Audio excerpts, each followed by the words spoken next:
Greetings, mortals. I am Natas, the ruler of the underworld, and today we'll be talking about the officially translated newest chapter for Knights of the Apocalypse, chapter 135, titled The Conversation. I'm gonna say that that premise of me saying in recently translated is gonna be a thing. Well, newestly translated chapters is gonna be a thing now because I know I'm going to be releasing these reactions without the spoilers already being out. But yes, anyways, we first have a cover page, which I'm not totally certain if this is supposed to be an in-story thing or just a unique visual, or if this is supposed to be something else. I think it might come back in next chapter, but we see one of Palgard's giant wolf dog creatures, and some of Gopher's limbs, his arm and his leg, somewhere around. I guess the two were lucky enough to be relatively close to each other. Not sure if the wolf is looking for them, or if they are just coincidentally in the same area. But regardless, we first have a panel of I guess a little on a weird spiral hill or mountain, with the top of it being a giant castle. Well, part of a castle, part house kind of statue. It's like one of those like in between things. As we have Anne looking at something as she's inside it. It's like, what could this even be for? Goes like, ooh. The brother's like, the little sister, the little girl's like, ah. As Donnie just sounds like the old shake is like, it's gotta be a trap, right? As we see, they were looking at a dinner table filled with a bunch of food. Like, we see some fruits, we see some meat. I think it's chicken and some seafood. As we also see, like, a bunch of bottles and stuff. As we have Donnie being like, asking to have dinner with us? That's insane. So that's what we have at the end of the chapter where we have Palgard meeting him. He was like, come over at my place for dinner. Pretty much confirmed it was his house, but yeah. Anyways, we have the brother just looking at Donnie because he was so surprised. I mean, it's accurate, but it's like, why is Screaming at Dawn so much? We have the sister be like, wow! And she's looking at the thing.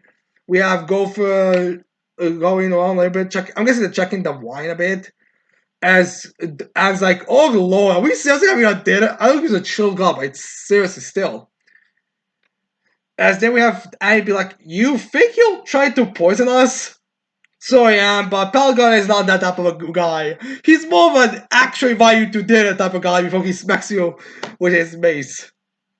As we have Gopher being like, nice acidity, full-bodied, very good wine. So he's basically analyzing the wine that we given. As Don's like, it is! As he's got getting a little, getting a little bit of a, little bit of his, spit coming out of it because it's so tasty. As you have Palgard walking, he's like, if you like it, then you have all you like. So, which again, it's there. I'm sure they're all gonna be eating. As Palgard shows up in his casual wear, as Anne looks at him angry, but as she sees that it's not just Palgard, but also his wife and his son. As Palgard's like, oh yes, let me introduce my family. Go on, say hello. As we see all of them, there's nothing special about his wife and son. It's again supposed to be a pretty normal family. As we have the wife, and the son, he has his father's nose, but he also has his mother's hair by looks of things. As we have Pelgard's wife saying, "My name is Fiona. I heard you're holy knights like my husband, and this is Dick, our son." Pelgard named his son Dick. I mean, fitting, but still. Because we all know Pelgard's a chat. I mean, he has like a very happy smile when she's introducing them. As Dick is like, hi. As we have Ambi bidding them, he's like, yes, hello. As Donald's also like, hey. Well, this guy is completely not trying to cause any scene or anything. Because again, you don't bring your wife and son as when you want a conflict or expect a fight to break out. As then we have Palgar, I think, saying, but imagine running into a legendary hero in this world. It's an honor, goat sin of lust. I am, as he's trying to introduce himself, As Gofu just uses his power, is like, you can keep quiet, please, as he uses his magic as it hits something, as we see that Pelgar just raised his cup to, I think, block it. As Pelgar's like, are you sure about that? It's being a bit chill. As then we have Gopher be like, not bad. Okay, then go ahead. I guess Gopher wanted to read his mind on that, but Pelgar knew that, so he just, I guess, intercepted. I think it's like one of those things where you don't need anything specific to block it. I don't think none of this was said before, and you could just like throw something in with Gopher uses his abilities, but Pelgar seems to have expected this and just use that. Again, kind of shows the skill level. I'm guessing that now the couple kind of wants to like make up a bit for Ironside's beating. So he now wants to show that the four evils are competent by using some of the ones we don't want to see punch in the face, like Balgard.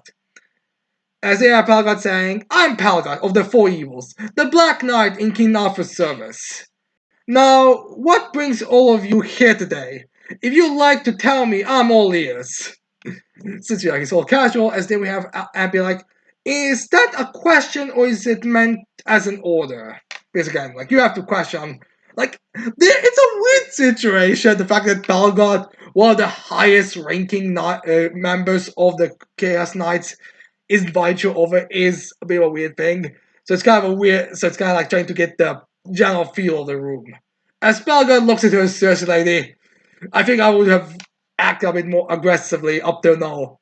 How? Why the fuck did you even follow me here and not me and wait for dinner to be ready if you if you were suspicious? As the pal got putting his drink down, I was like, "Oh boy, how about we do it like this then? We take turns asking and answering questions. We are all free, of course, to lie, of course." As long as just munching on some meat. I guess he's going along with Pelgot as Pelgot's grabbing, I think, potato or some kind of fruit as he's trying to eat it. That as we have Pelgot saying, now as for me, I'm going to be completely open and honest, mind you. You've got a specialist in controlling people's minds, and by this point, Anne, you're well known in Camelot for your magic prowess. So yeah, the information about Anne's magic has been revealed, so it's like one of those unexpected things. Granted, I still have to question if uh, again, was it confirmed that you must have a response, or if you just keep your mouth shut, it's not gonna affect you? I think you have to respond in some manner. At the very least, you have to respond.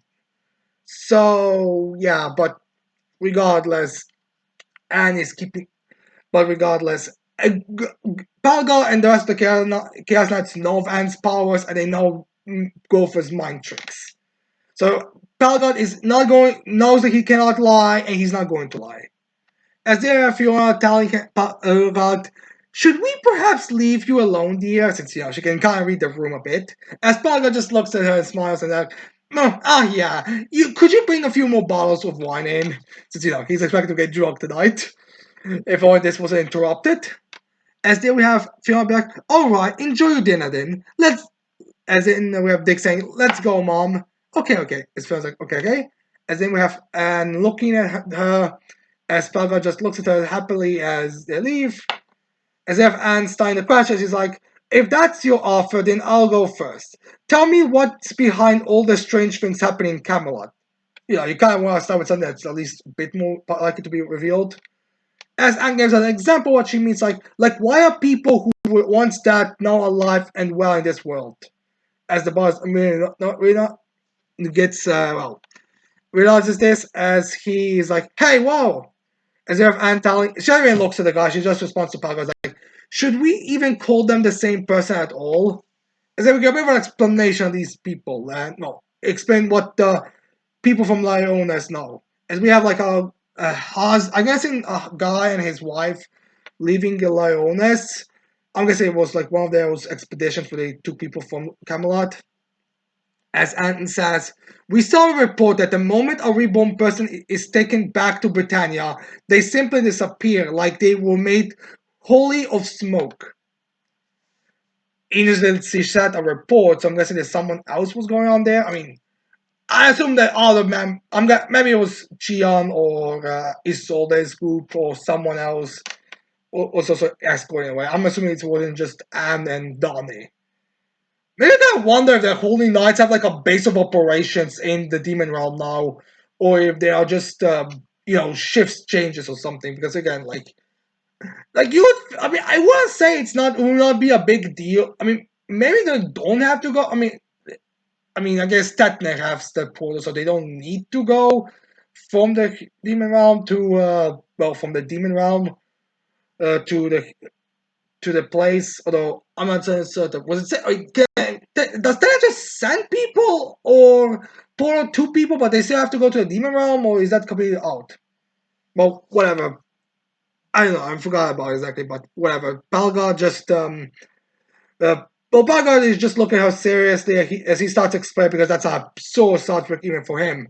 As he explains to Anne all very seriously, like, my answer is that they are neither the real thing nor a mere mirage. Call it an illusion based on reality, perhaps. Camelot holds the power to manifest people's strongest wishes. So basically, they are in between. As Ayo says, it uses the land taken from Britannia to create an environment where you can live with your that child, just as they expected, just as they existed. More extreme wishes, such as to destroy or save the world, aren't possible because they are simply too large and vaguely defined. So, in case I was wondering what the limits are of chaos, there is some limit, well, at least for the people, that they can wish for stuff that is insane, or that would be kind of difficult. Funny enough, this actually kind of is a little plot hole, or kind of solving a little plot hole that could emerge from this, similar to in like Wish, when they basically in which the main bad guy, King Magnifico, or the true hero, Wish, basically had a problem when it comes to granting people's wishes, because some people wishes were too large or too vague, or could be, conspure in certain ways. Basically, the explanation is if it's too large or vague, it cannot work. I'm assuming small wishes are possible, but I'm assuming that there is some kind of restrictions on the killing people, at least protection not to kill Chaos Knights. Anyways, we didn't have Dolly just munching on some berries, I think, as Palgard continues his explanation with, however, things created here in Camelot can retain their form forever, even with withering, never withering away. As you say, though, if they set foot outside of Camelot, there's no saving them. That's how this world works. As the brother is processing this information as he's being told. It isn't only being told by the Leones, it's being told by one of the highest ranking Chaos Knights in full detail. No vagueness at all. As Inapar just stands up, as Don is like, hey, he's still talking. Why does this guy matter? I mean, I guess they asked that to get the brother on their side or something, but the brother's already heard what he needs to hear, as he's just like, I'm sorry, excuse us, I suddenly feel sick to my stomach. More or less true. Then he says, come, let's go. As he grabs his sister, as they go, as the sister's like, big bro. As Anne's like, yeah, he knows what's going on, and he's not happy about that. Since, again, like, there's no, like, you can be unreasonable, but there's a certain level of denial or unreasonability where you just cannot. You have someone that can come to lying. This is a guy who knows everything. If there's anyone to know what's going on with the people, it would be him. So, of course, the only logical conclusion is his sister is this in between reality and mirage things. And then we have Palgard being like, are those two with you as well? Because again, he doesn't know. He knows Anne. He probably knows Donnie as well. He just doesn't refer to him especially out because again, his ability is not anything insane. And he knows Gopher, but these two are like, are they knights or what exactly are they? As we have the two of them just leaving, as we see Sylvan being tied to a post there, as we have, Sister closing the door. So then we have Anne telling him, no, he just wanted to bring his sister back to Britannia from here. And then we have Belgrade munching some meat. It's like, and you're leading lending a hand, eh? You know, the more people you bring out of this world like that, the smaller our source for wishes, the more land we lose, and the worse King Arthur's mood gets. So we get a bit of explanation. The reason why they want people is so Camelot can continue growing. More people in Camelot, the more land there is, and more the world is, because they need their wishes. And with less people, the world gets destroyed, and Arthur gets pissed off. As they have Anne slamming on the door, she stands up and starts screaming because there's no one that she needs to keep her mouth shut about that. It's like, it's King Arthur who's the cause of all this, isn't it? You have no right to criticize us for it. As then we have Elgar just finishing his meat as he just casually responds to her saying, I'm not criticizing Azing at all. In fact, it's perfectly valid for you to feel that way. Honestly, I haven't understood my king's thoughts for 10 years now, as he just drinks casually. I think this also shows a bit of an experience gap and a bit of a different viewpoint or reasonability from Pelgot, as he's just like, uh, yeah, I'm kind of on your side on this. It's just I'm stuck. I'm not exactly. I'm just gonna say the problems I have with Arthur. As we have Donnie and we got surprised about how chill he is about this. Because again, he can't lie. These are his legitimate thoughts. As Golfer is like, is just listening. As they have Pelgot just putting his cup down, he's like, is smiling like, okay, now it's my turn. As they have Golfer's picking up, he's like, no, I think I'm up next. As they have Pelgot saying, what? But I haven't gone yet. I mean, this is kind of like a child discussion. As if Gopher saying, are those two with you as well? That was your question. Those little questions you ask, we answer, then I ask, you answer kind of situations, those little plot holes. They love the little plot holes. Because essentially you cannot, this trick is kind of a common thing going on every time.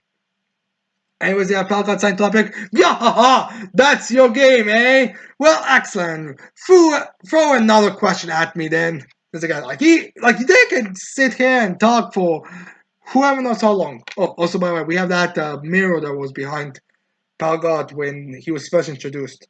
Wait, does that mean that he was in this room, or does this mean he was at his house when he was leaving? I don't know. It's kind of making where people were at some points, but whatever. I mean, to be fair, I guess he could just leave the place and then be transported nearby because of the whole door thing. It doesn't mean he has to be there exactly. So here's the Gopher saying, "Here goes, Belgard. Are you with go?" Then we have and picking up. He's like, "Wait, Gopher, can you let me ask instead? My power's a bit more used. You have to you can ask as well, and you have a counter, but you can just block it with his cup and stuff." So Anne's like, she would we could take the questioning instead. As we have go back very well, we'll gain a more reliable answer that way because again he realizes that. Then we have Balgar. He has like a little shadow, but it's next to him. Maybe it's more of a graphic thing or something or visual thing. I mean, she also has a shadow around her. As we have Anne asking the, I don't know if she guessed the question that Gopher was going to, or if she's just assuming what he want to ask. She's like, Palgot, are you our enemy or our ally? Because I sense no hostility to or no murderous intent from you at all. Uh, Obviously not. Not sure why you would think you would send something like that from a guy who literally invites you over. As Palgot just tells her, oh, I see. Well, this should actually be the first question that you would ask, but whatever. Then how about I answer you like this? I'm your ally, yes, but I'm also your enemy. Not the most clarifying of answers, but I guess that's the shortest way to explain it. And look at how she sees that she's telling the truth. Donnie also look at him as Donnie picks up and says, Percival said it too, and he said you weren't a bad guy, but if not, why are you so duty bound to King Arthur? Because that's a reasonable question. Which to be fair, a second question you have asking, so that now Belgard gets two answers or two questions he can now ask. But Belgard doesn't care about the order of questioning because he just looks outside the window as he focuses on looks at his wife and son to kind of like also I'm guessing have the two of them also. Well, we have Donnie and also look. Not sure if he's like physically suggesting look as well, or not, but regardless, he's looking at it as the other two also, as he's like, from outside you have his wife and his son be like laughing at that, nah.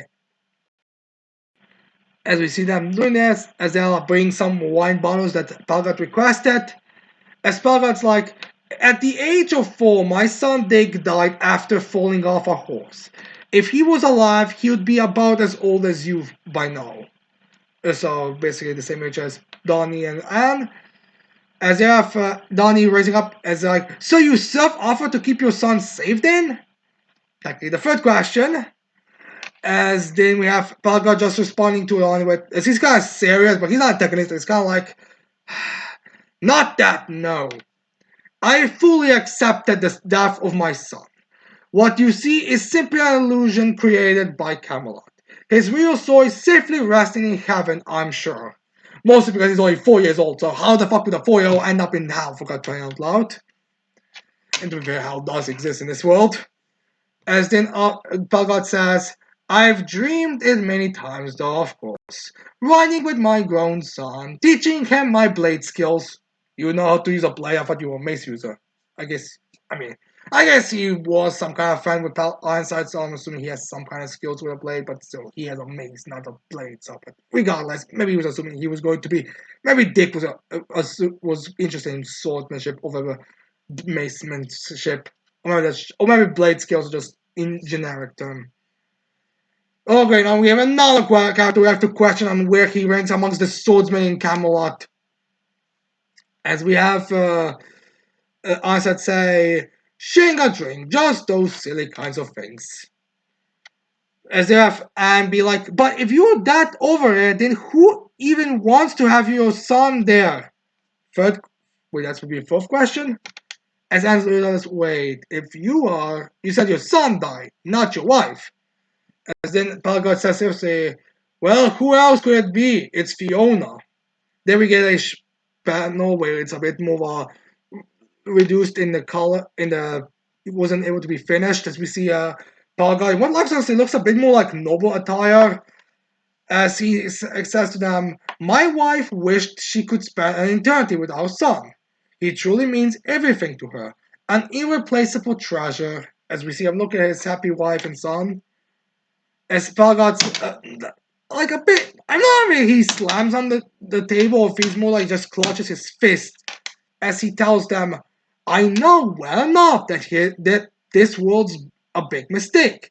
But do you want me to take him from my wife? I just can't do that. Reasonable answer. Remember, some people pull in. Remember, even if you some in a couples things or when there are two, if someone accepts the reality, that doesn't mean the other one. And now you're either gonna be like the brother where he left his significant others. We're gonna get it revealed soon, or you're going to be together with each other and live in this fantasy. And this is what Palga chose. He chose to stay and fight because he doesn't want to take away his wife's son. Like he accepted that because he's a fucking warrior. Of course he's gonna accept that loss a lot better than the rest, but he understands that it happened. It can be undone. I was gonna wonder if there is some guilt because his son died when he fell off a horse, but because again, like I'm assuming the 4-year-old child was on a horse on their own without him at least being somewhere nearby. So maybe there's also some guilt on that side. But regardless, the rest, everyone here is aware what he means. Like they're all like, I mean, they kind of can't blame him on that for that to be the explanation. As then we get to the brother back, as we have the sister be like, big bro, why aren't you saying anything? Does your tummy hurt? As in the bar is like, no, it's fine. It's nothing, nothing at all. As the sister's like, so why are you crying?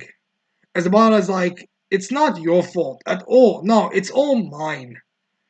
It was just so hard to lose you. So sad. I couldn't believe it. So when I heard about Camelot, I ignored mom's pleas and left home.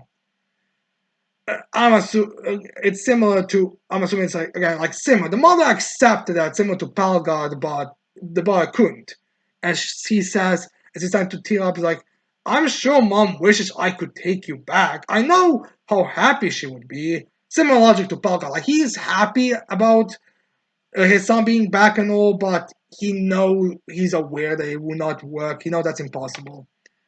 As if so saying, "Oh, that's what I decided, but I was wrong. I was the only one obsessing over you. So much so that I left our worried mother all alone for it." As then we see a visual for working on the farm. I guess this is supposed to imply that when he left, she was stuck working to survive on her own. Which kind of makes this guy a bit of a dick that he just left, but I don't know. Hopefully, the mother is still alive. It's not like one of those super tragic things where you come back too late or something, or you come back when everything's over.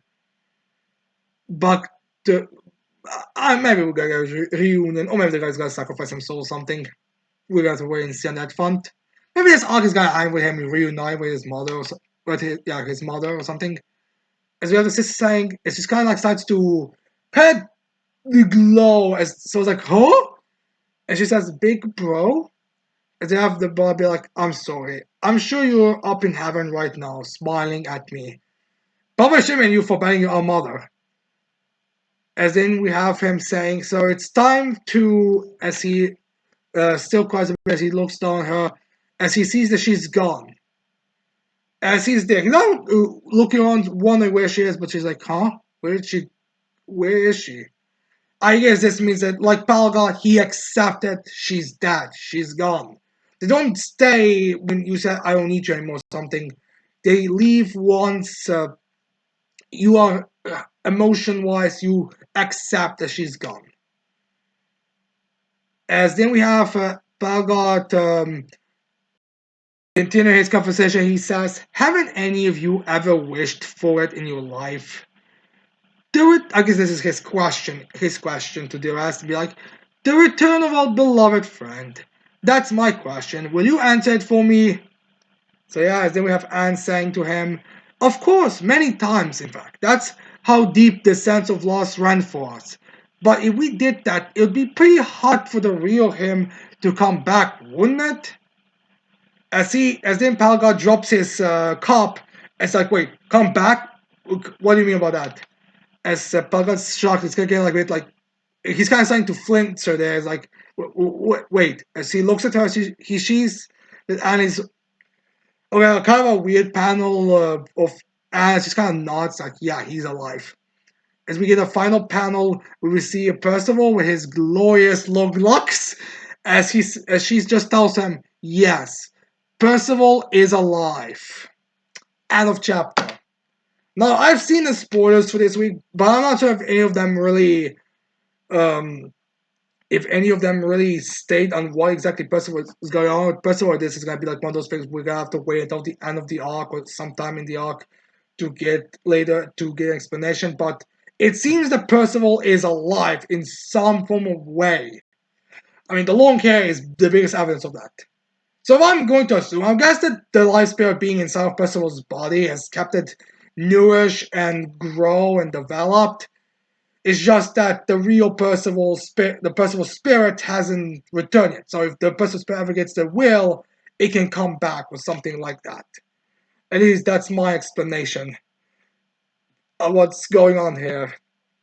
So yeah, I guess it's gonna be the setup for Percival's grand return at some point. But yeah, anyways, that's the end of the chapter.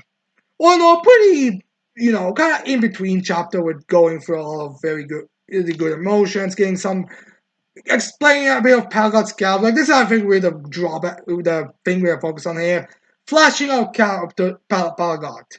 I mean, the four evils are kind of like the main group, or at the very least, the main group of this part. I'm not saying how many parts there's gonna be in Four Nights. I'm assuming four, but if we are flashing out gonna focus on the four evils and flashing all of them out, because we got Ironside and his command has been flashed out in the last arc, and I'm assuming we're gonna get more about it in this part. We got Pelgard being flashed out here, and I'm assuming we're gonna have the other two also be flashed out. But anyways, this guy, the flashing out Pelgard, I'm assuming, and yeah, that's again, I've seen the so it's his own point speculating what's gonna happen in the next chapter. But yeah, this is the end of the chapter. Anyways, I hope you like this chapter reaction. I hope you leave your thoughts in this chapter in the comments below. Don't forget to leave a like, subscribe for more videos in the future. And with that said, I cannot wait to see all of you mortals next time. Goodbye.